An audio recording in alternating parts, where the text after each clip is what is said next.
We're gearing up to face that second wave. As a matter of fact, we're in it right now. Oh, have you turned stone? Hey, what's going on, fam? Welcome back to the Ramblings of an Old Infantryman. Hey, listen, there is no doubt about it.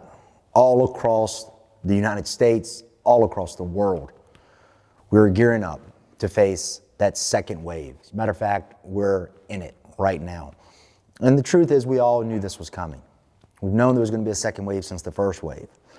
And as we start to get ready for what, at the highest office in the land, they've called the dark winter, people are fatigued, they are scared, they are just completely at their wits' end for what 2020 has done to us. But what I want to make sure that you remember, and we'll be sure to include a link to the video down here. I want you to think back to when I talked to you about being the buffalo, about being willing to go into that storm.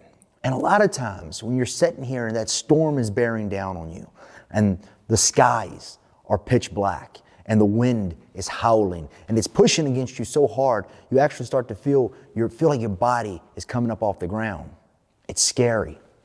I understand fear.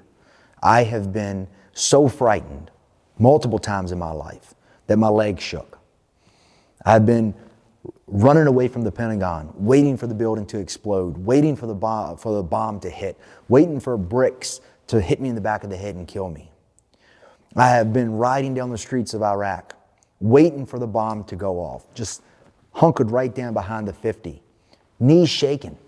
Not afraid, not embarrassed to admit that my knees shook. But even though they shook, I stood anyway. And even though we knew driving down that road we were going to get blown up, we were going to get ambushed, we went anyway. It's okay to be afraid in the face of a storm. What it's not okay to do is to turn and run away from it. All across the United States, people are going to have to start to make their decision. How are they going to face this storm? And in some of us, obviously, many of us, are going to have to decide, what is our line in the sand?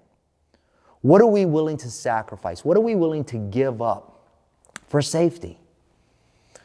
What part of us still yearns for freedom? What part of us still yearns to be able to make our own decisions and to live our life? What part of us wants to make sure that if we make it to 2021, that the quality of life is still there? We all are going to have to make these decisions. Each man and woman are going to have to make this decision for themselves. It is not going to be easy. You can never be the hero in the story if you don't face some trial, some tribulation, some struggle. And get ready, because it's coming. It is here. We're in the midst of the greatest fight of a generation. A fight against a deadly pandemic, a fight for our economy and our children's future, a fight for our very way of life, a fight for our democracy, a fight to say that there are limits to overreach. And each and every one of you has to make your decision where you stand on these very, very important topics. But here's what I ask you to do. When you decide, when you make the decision on which side of the line you stand, even when your legs shake, plant your feet and refuse to be moved. Refuse to walk away, regardless of what someone else may say about you, what someone else may think about you. Because what people say and think about you will come and go like the wind.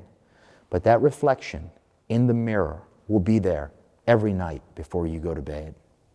And in the back of your mind, you will know that in your moment of trial, in your moment of turbulation, in your moment of challenge, you stood tall or you folded. And if you fold, all the accolades, all the praise from anyone around you will be for naught, because you will not be able to live with the voice that's in your head. The storm is coming, my friends.